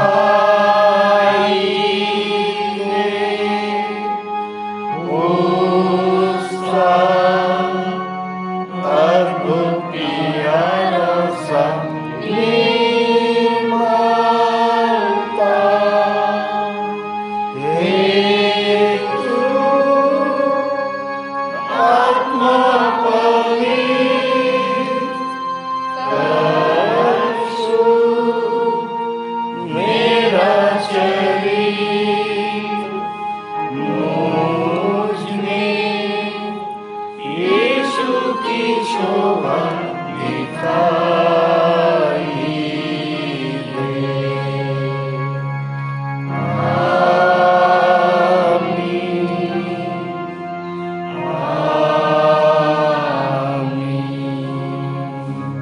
आप सबको जय मसीह की। जय मसीह की।